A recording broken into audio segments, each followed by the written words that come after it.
हमेशा चढते सूरज को सलाम आहे. It's as simple as that. आणि कितीही आपण म्हटलं तरी ह्या इंडस्ट्रीमध्ये आपण मित्र मैत्रीण नाही करू शकत किंवा ते फार काळ टिकू शकत नाहीये. मला या सगळ्या काळाने एक गोष्ट शिकवली की जे तुमच्याकडे यायचंय ते तुमच्याकडे कसंही करून येतं आणि तुम्हाला त्यातनं जे काही मिळायचं आहे ते तुम्हाला मिळतं यु नो. आणि आय रिअली फील की एका पॉइंट नंतर तुम्ही काहीच नाही करू शकत. एका पॉइंट नंतर you have to let it go. एक प्रोजेक्ट आपल्याला मिळाला नाही तर तुम्ही त्याचं काहीही करू शकत. लॉबी असणं हे प्रत्येकाचा कम्फर्ट झोन असणं आहे. ती आपल्याकडे नाहीये का तर आपल्याकडे पण आहे. त्या गोष्टी म्हणून मी पण गेलीये.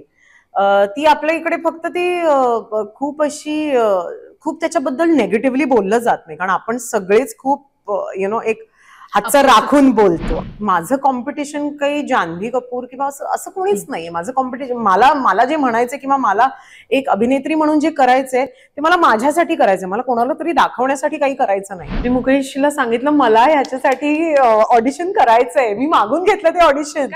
हो मी म्हटलं मला करायचंय कारण मला हंसल सरांबरोबर काम करायचंय. आणि यु नो तो म्हणाला ग नाही आपण दुसरं काहीतरी करूया. म्हटलं नाही काहीही असेल मला काम करायचंय कारण मला हंसल सरांबरोबर काम करायचं. मला त्यांची काम करायची पद्धत मी त्यांच्याबद्दल जितकं वाचलंय मला खूप मस्त वाटतं. आजची आपली जी कलाकार आहे ती खरं तर जिद्दी मेहनती आणि लोकप्रिय अभिनेत्री आहे अमृता खानविलकर आहे.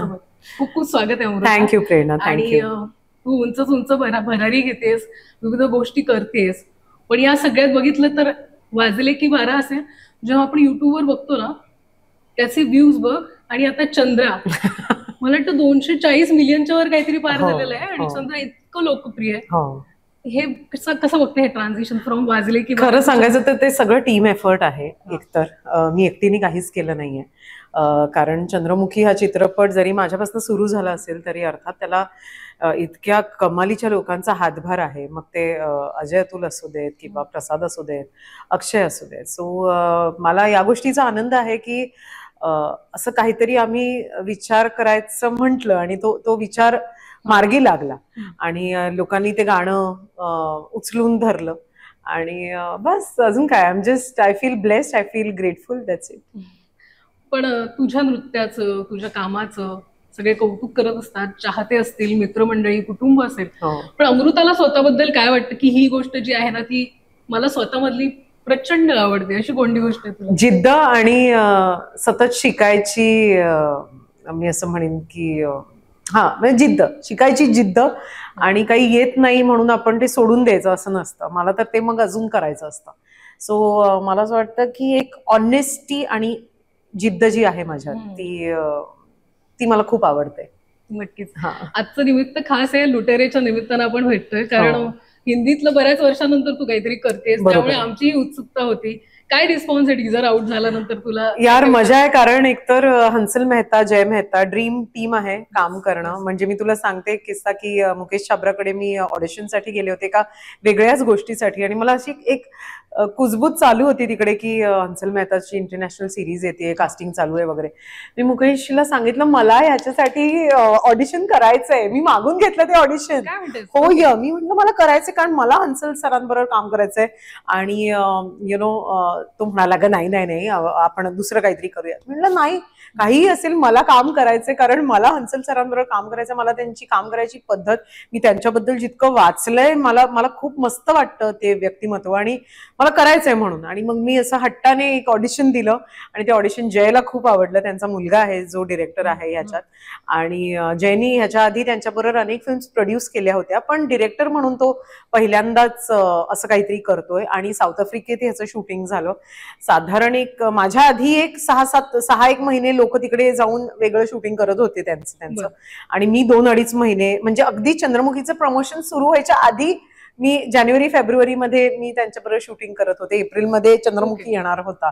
सो बस मग मी शूटिंग करायला गेले आणि द रेस्ट इज अमेझिंग कारण I had an amazing time on the sets of Lootere आणि खूप मजा आली. खूप शिकायला मिळालं.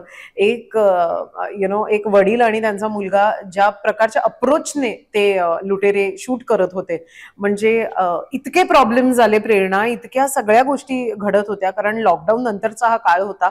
इकॉनॉमीज कोलॅप्स झाल्या होत्या. त्यांचा पण देश खूप हालाकीचे दिवस सुरू होते सगळीकडेच. आणि तिकडे पैसे नव्हते, लोकांना काम नव्हतं आणि इतकं लोकल माफिया ऍक्टिव्हेट झाला होता. त्या सगळ्यामध्ये आम्ही शूटिंग केलंय. असं झालंय की आमचे 3 ट्रक येत होते, 1 ट्रक लुटला गेला. आम्ही ज्या बंगल्यात शूटिंग करत होतो तिथे त्या मालकाचा खून झाला. किंवा आता आम्ही शूटिंगला निघालोय आणि आम्हाला थांबवलं गेलं की तिकडे काहीतरी प्रॉब्लेम झालाय, आता आपण शूट नाही करू शकत, आपल्याला हॉटेलमध्ये थांबावं लागणार आहे. सो 7-7 दिवस आम्ही स्टॉल झालोय. मग रूम ते हॉटेलची लॉबी एवढंच केलंय. पण तरी सुद्धा या सगळ्यामध्ये, या सगळ्या प्रॉब्लेम्स मधनं जाऊन सुद्धा जय किंवा हंसल सर कधी स्ट्रेसफुल दिसले नाहीत. त्यांचं असं आहे की हे असं होत राहतं, पण आम्हाला आमचं काम बरोबर करायचंय, आम्हाला आमचं काम चोख करायचं आहे. आणि I think that is something that I learn from these amazing father son duo, की किती काही झालं तरी ते त्यांच्या लक्ष्यावरनं हटले नाही, ते त्यांच्या कामावरनं 19-20 झाले नाहीत. So I think that was amazing. मला असं वाटतं वेगवेगळ्या लोकांसोबत काम करतोय, एक अभिनेत्री म्हणून, कलाकार म्हणून वेगवेगळे दिसतो आपण, आणि ते गरजेचं असतं त्या ग्राफमध्ये. हंसल मेहता यांनी किंवा त्यांच्यासोबत काम करत असताना अमृता कशी सादर होते आता? मला असं वाटतं की मी खूप रिअल आणि खूप रॉ सादर होतीये. म्हणजे नो मेकअप आणि एक सतत एक हिजाब घालून अमृता जी आहे. कारण मला आठवतच नाही मी मेकअप काही केला होता. त्याला कर्ली हेअर हवे होते म्हणून तेवढे फक्त मी टॉन करायचो.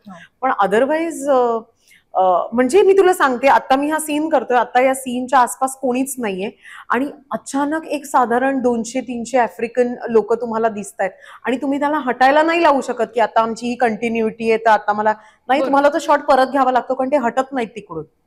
कारण मी तेच सांगते, आपण प्रिव्हिलेज्ड आहोत ऍज इंडियन्स, की आपल्याला जिकडे पाहिजे तिकडे आपण एक ओपिनियन मांडू शकतो किंवा आपण काहीतरी बोलू शकतो. तिकडे आपण तसं नाही करू शकत. तिकडे येता जाता लोक तुम्हाला एक साधारण एक वेगळ्या प्रकारची लोक तुम्हाला वेगळ्या हरकती करताना दिसतात. बट कानाडोळा करावा लागतो त्या गोष्टींसाठी, बिकॉज तुम्ही त्यांच्या देशात आहात. आणि I think that was an amazing experience. So खूप असं डेंजरस असा एक झोन असायचा, पण मजा आली आम्हाला खूप. म्हणजे मला वाटतं या सगळ्या अडचणींतून तुम्ही हो तसं शूटिंग केलंय, खरंच सांगते मी तुला. पण ही एक आई आहे, ही एक पत्नी आहे, ते कॅरेक्टर काय पद्धतीने? ते कॅरेक्टर मला जयनी जेव्हा ऑडिशन बघून मला सांगितलं होतं की ह्या एकतर हे स्त्री पात्र अत्यंत सफोकेट झालं आहे, अत्यंत सफोकेट. तिला तिच्या वडिलांना घेऊन ऍक्च्युली निघायचं होतं या सगळ्या पॉलिटिक्स मधनं, त्या दलदलीतनं, पण तिला ते करता आलं नाही. मग नवऱ्याबरोबर जेव्हा तिने संसार सुरू केला तेव्हा तिला असं वाटत होतं हा तरी मला घेऊन जाईल यार इकडून, पण तसंही झालं नाही. त्या नवऱ्याला सुद्धा तिच्या वडिलांच्याच पावलांवर पाऊल ठेवून चालायचं होतं. सतत अविकाकडे बघितलं की असं वाटायला पाहिजे हिची खूप घुसमट होती. म्हणजे जी लोक पॉवरमध्ये आहेत, जी आफ्रिकन लोक पॉवरमध्ये आहेत, त्यांच्या बरोबर वावरताना सतत एक इव्ज टीजिंग सुरू आहे तिच्या बाबतीतलं, आणि ती रेजिस्टर करते आणि ती तो विषाचा घोट पित राहते, हे दिसायला पाहिजे. पण हिंदीत जेव्हा तू काम करते, काहीतरी वेगळं घेऊन येत असते, तर हिंदीत काम करत असताना ते काम मिळवणं असेल किंवा ते स्वतःकडे येणं असेल, काय पद्धतीने ही प्रोसेस? हिंदीत मला असं वाटतं आपण खूप काही करू शकत नाही. आपण आपलं ऑडिशन मध्ये जे काही आपल्याला सिक्सर मारायचंय तो आपण मारू शकतो आणि त्याच्यानंतर आपण वेट करू शकतो. मला असं वाटतं की कोविडचा काळ असो किंवा चंद्रमुखीसाठीचा वेट असो, मला या सगळ्या काळाने एक गोष्ट शिकवली की जे तुमच्याकडे यायचंय ते तुमच्याकडे कसंही करून येतं आणि तुम्हाला त्यातनं जे काही मिळायचं आहे ते तुम्हाला मिळतं. आणि आय रिअली फील की एका पॉइंट नंतर तुम्ही काहीच नाही करू शकत. एका पॉइंट नंतर you have to let it go. एक प्रोजेक्ट आपल्याला मिळाला नाही तर तुम्ही त्याचं काहीही करू शकत नाही. तो गेला. It's as simple as that. तुमच्यामुळे कोणाचं लाईफ थांबत नाही आणि कोणामुळे तुमचं लाईफ थांबलं नाही पाहिजे. This is something that I have learn. पण बॉलिवूडमध्ये जेव्हा हिंदी चित्रपटांमध्ये तू काम करत असते किंवा तुला प्रोजेक्टसाठी विचारणं होते, त्या सगळ्या वातावरणात, त्या इंडस्ट्रीमध्ये वावरत असताना तुला गटबाजी जाणवते का? कारण त्या इंडस्ट्रीबद्दल जेव्हा बोललं जातं ना, तर गटबाजी आहे, हे आहे, नेपोटिझम आहे, हे सगळं तू तिकडे त्या इंडस्ट्रीमध्ये वावरत असतं. मला असं वाटतं की लॉबी असणं हे प्रत्येकाचा कम्फर्ट झोन असणं आहे. ती आपल्याकडे नाहीये का? तर आपल्याकडे पण आहे. त्या गोष्टी म्हणणं मी पण गेलीये. ती आपल्या इकडे फक्त ती खूप त्याच्याबद्दल नेगेटिव्हली बोललं जात नाही, कारण आपण सगळेच खूप एक हातचं राखून बोलतो, हातचं राखून बोलतो. आणि आपल्याकडे पण आहे ती, आणि आपल्याकडे ती खूपच ऍज ऍक्टर्स मी तुला सांगते की ती खूप जास्त विजिबल होते, कारण आपण त्या लोकांमध्ये वावरत असतो. हिंदीत असं होतं की मला फरकच पडत नाहीये, कारण म्हणजे माझं कॉम्पिटिशन काही जान्हवी कपूर किंवा असं कोणीच नाहीये. माझं कॉम्पिटिशन मला जे म्हणायचं किंवा मला एक अभिनेत्री म्हणून जे करायचंय ते मला माझ्यासाठी करायचंय, मला कोणाला तरी दाखवण्यासाठी काही करायचं नाहीये, यु नो. आणि ते इथे पण आता तसं लागू झालं. इनिशियली ऑफकोर्स आपण बॉदर होतो की अरे यार इथे आहे यार ही लॉबी असं ते, आणि मग ते सगळी लोक आपल्या इथली लोक सगळी आपली आपली आपली म्हणून जे काही कुटुंब जे काही सुरू असतं एक साधारण, त्याच्यामुळे मग ते इतकं you know it's not in your face but it's there, it prevails, you know, you have to just कानाडोळा करायचा आणि मग तुम्ही स्वतःच्या प्रोजेक्ट्स वरती काम करायचं, जे मी करते, जे अनेक मुली करतात आता. पण अनेक संधी मिळत असतात आपल्याला या करिअरमध्ये, अनेक जण आपल्या पाठीशी असतात, आपल्याला सपोर्ट करतात, तितकेच पाय खेचणारे आणि खच्चीकरण करणारी लोकही असतात. अशा सिच्युएशन तू कशी टॅकल करते? आपल्या बरोबर राहणारी लोक म्हणजे फक्त आपली फॅमिली असते, त्याच्या पलीकडे कोणी नाहीये. आणि हे जे तू म्हणतेस की पाय खेचणारी लोक, तसं नाहीये. टाइम की बात आहे ग, यु नो, की आता हमेशा चढते सूरज को सलाम आहे, it's as simple as that. आणि कितीही आपण म्हटलं तरी ह्या इंडस्ट्रीमध्ये आपण मित्र मैत्रीण नाही करू शकत, किंवा ते फार काळ टिकू शकत नाही याच्यासाठी, कारण त्याच्यामध्ये कुठे ना कुठेतरी एक प्रकारचं कॉम्पिटिशन येतच. आपण काय लहानपणापासून या मित्रमैत्रिणींना ओळखत नसतो, अर्थात जे ओळखत असतात ते वेगळी असतात गोष्ट, पण आय रिअली फील की I am somebody who calls अ स्पेड. ही नाईफ आहे, ह्याला नाईफच म्हणतात, ह्याला काहीतरी आपण वेगळं नाही म्हणू शकत, यु नो. सो तो जो एक ती जी एक ऑनेस्टीने अप्रोच करणारी माझी सवय आहे, ती खूप लोकांना खटकू शकते, U know, it's as simple as that. आणि आय रिअली फील की मी जेव्हा म्हणते ना की नाही आहेत कोणी मित्रमैत्रिणी, तर माझे काही इंडस्ट्रीतले मित्रमैत्रिणी असं का बोलतेस, म्हणजे कारण तसंच आहे. उद्या तू कोणाला तरी घेऊन काम केलंस, मला वाईट वाटूच शकतं. मग तू माझा मित्र आहेस किंवा तू माझी मैत्रीण आहेस, तू मला विचारलं नाहीस, असं होऊच शकतं. मग काही काळासाठी आपण थोडंसं लांब होऊ शकतो, पुन्हा आपण एकत्र येऊ शकतो. सो माझा क्रायटेरिया एकच आहे, जेव्हा मी मैत्री करते तेव्हा त्याला काही कंडिशन्स अप्लाय असं नसतं, आणि जिकडे कंडिशन्स अप्लाय असतं तिकडे मी मैत्री करत नाही. It's as simple as that. नक्कीच. आणि मला वाटतं तो तुझा खरेपणा, तो दॅट इज अमृता. हो, दॅट इज अमृता. अमृताचं दिसणं आणि असणं हे तू कसं डिफरन्शिएट करशील? मला नाही वाटत की त्याच्यात खूप फरक आहे. आधी थोडा फरक असायचा की कारण मी पण चाचपडत होते ना ग, की कसं असतात, कसं बिहेव करायचं, काय करायचं. मी काही कुठल्या फिल्म बॅकग्राऊंडला बिलॉंग करत नाही की मला माझ्या आई वडिलांनी सांगितलं असेल असं वागू नको तसं वागू नको. मी तर खूप चुका करून शिकली आहे, you know, it's as simple as that. तर I am very proud of all those mistakes that I have done, की कसं ड्रेसिंग सेन्स असायला पाहिजे, काय असायला पाहिजे, हे मी माझ्या नवऱ्याकडनं शिकली आहे. यु नो, मला हिमांशूनी सांगितलं ये मत पहनो, ये ठीक नहीं लग रहा, ये करो, ये मेकअप ठीक है, ये वाली हेअरस्टाईल अच्छी लग रही है, हे सगळं मला त्यांनी शिकवलंय. यु नो, रादर तो काही गोष्टी घेऊन पण यायचा. कसं बोलायचं, कसं नाही बोलायचं, काय इंटरव्ह्यूज मध्ये बोलायचं, हे मी प्रसादकडनं शिकली. सो अनेक वेगवेगळ्या लोकांनी मला वेगवेगळ्या गोष्टी शिकवल्यात. किंवा आता डान्स मी करते, पण माझा डान्स रेझोनेट होतो तो आशिष पाटील बरोबर जास्तीत जास्त. सो येणारी लोक खूप आहेत, पण मी कोणाबरोबर रेझोनेट करते ना, that is what I think is matters to me. So आता दिसणारी आणि असणारी अमृता सेम आहे. आणि अमृताचं ट्रॅव्हल प्रेम आम्हाला प्रवासात, पण मला असं वाटतं प्रवासातही माणूस आपण स्वतःला एक्सप्लोर करत. हो खूप. म्हणजे मला आठवतं एकदा तर मी इतकी फ्रस्ट्रेट झाले होते आणि मी आपलं युएसचं तिकीट बुक केलं होतं आणि मी निघून गेले होते. मी फक्त हॉटेल आणि तिकीट बुक केलं होतं आणि मला बाकीचं काही माहिती नव्हतं, आणि मी जस्ट हॅड वॅनिश्ड की बस आता मी जाणार, मी न्यू इयर्स इकडे साजरा करणार, दॅट्स इट. मला काही माहिती नव्हतं मी काय करते. पण आता I travel for pleasure, I travel with my family to give them pleasure. आणि आता माझे पॅरामीटर्स खूप बदलले आहेत. प्रवासानंतर तुला जाणवतं की आपण छान एक्सप्लोर करून आलो, आणि मला वाटतं हो ऑफकोर्स. पण आता ना मी तुला सांगू, आता मी इकडे पण एक्सप्लोर करते. आता ते फक्त एस्केपिझम राहिलेलं नाहीये, आता तो प्रवास राहिलाय. I don't need to escape my real life. I have made my real life and you know people around me असे ठेवलेत की ज्यांच्याबरोबर असणं इज विरंगुळा किंवा मस्त वाटतं मला. माझ्या मैत्रिणी आहेत, मंजू आहे, देर इज सोनू, किंवा माझ्या बहिणी बरोबरचं नातं मी पुन्हा एकदा नव्याने एक्सप्लोअर केलंय. ती आई झाल्यानंतर, कारण ती बॅक टू बॅक आई झाली आणि म्हणून आम्हाला एक वेळच मिळाला नव्हता, पण तिच्याबरोबरचं नातं मी पुन्हा एकदा एक्सप्लोअर केलंय नव्याने. आता ती आणि आम्ही बोलतो आणि सो त्याची एक आता वेगळी मजा आहे.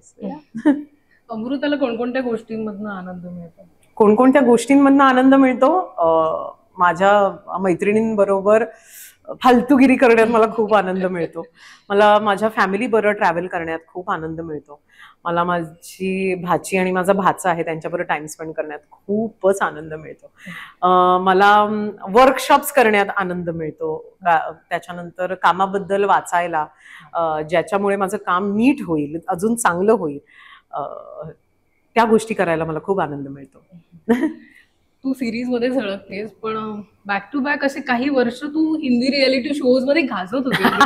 म्हणजे कोणता रियालिटी शो नाहीये ज्याच्यात अमृतानी? हो, मला खूप आवडतो आणि रियालिटी शो करायला मला खूप आवडतं. खतरो के खिलाडी सारखा रियालिटी शो करणं, जर का ज्यांना कोणाला संधी मिळेल त्यांनी ते करावं. कारण अदरवाईज 12 फीटच्या हाईट वरून विदाऊट हार्नेस फक्त एक लाईफ जॅकेट घालून पाण्यात उडी मारणं, त्या पाण्यात काय आहे, मगर आहे, साप आहे माहिती नसून ते एक अंधाधुंद उडी मारणं, ती जी एक हाय असते, ते एक ॲड्रेनलिन असतं ना. I think everybody should experience that. आणि ते मी केलंय. म्हणजे सापाच्या एका टनलमधनं जाणं काय असतं, किड्यांमध्ये हात घालणं काय असतं, त्याच्यानंतर कॉक्रोचेसमध्ये डोकं घालणं काय असतं, हे सगळं मी केलं. आणि I am so proud of that journey of mine, की मी हे केलंय यार. या क्या बात आहे. पण त्या रियालिटी शोजच्या टीमला कायम तू कशी आकर्षित करते? तुझं नृत्य असेल, माझा स्वभाव, सगळ्या गोष्टी. माझा स्वभाव आय थिंक मी खूप बिंदास्त आहे आणि खूप ते मला म्हणतात रियालिटी शो मटेरियल असतो. पण बिंग फेमस असणं काही वेळा कंटाळवाणं, स्ट्रेसफुल वाटतं तुला? नाही ग, नाही, मला नाही वाटत. नाही, I think when I was in my very low phases तेव्हा मला त्याचं एक प्रकारचं इरिटेशन व्हायचं. कारण जे माझ्या ऑडियन्सला माझ्याकडनं अपेक्षित आहे त्यांना मी ते देऊ शकत नसायचे. सो ते फ्रस्ट्रेशन यायचं मला. पण अदरवाईज नाही, याच्यासाठीच तर करतो आपण एवढं सगळं यार. चंद्रमुखी नंतर काय बदललंय? चंद्रमुखी नंतर आयुष्याकडे, माणसांकडे बघायचा दृष्टिकोन बदलला आहे. आता मी खूप फ्री झाली आहे. आता मला असं वाटतं की ज्या गोष्टी माझ्या हातात नाहीयेत त्याच्याबद्दल मी विचार करत नाही. ज्या गोष्टी माझ्या हातात आहेत त्या मी 100% नाही तर 1000% करते. आणखीन काय काय प्रेक्षकांसाठी घेऊन येतेस? लुटेरे तर आहेच, आणि कलावती येणार आहे. ललिता बाबर याच्यावरती काम सुरू आहे. पठ्ठे बापूराव यांच्यावरती काम सुरू आहे. सो हे काही 3 चित्रपट आहेत जे माझ्या अगदी हृदयाच्या जवळचे आहेत आणि I am working towards them. So या, शुभेच्छा त्यासाठी. थँक्यू सो मच प्रेरणा. अशीच प्रेक्षकांची पसंती मिळत राहू दे तुझ्या. Thank you so much, means a lot. Thank you. महाराष्ट्रातील सर्व बातम्यांचे विश्वासार्ह व्यासपीठ, सकाळच्या सर्व सोशल मीडिया प्लॅटफॉर्मला लाईक, फॉलो आणि सबस्क्राईब करा. तसंच सर्व नोटिफिकेशनसाठी बेल आयकॉन प्रेस करायला विसरू नका.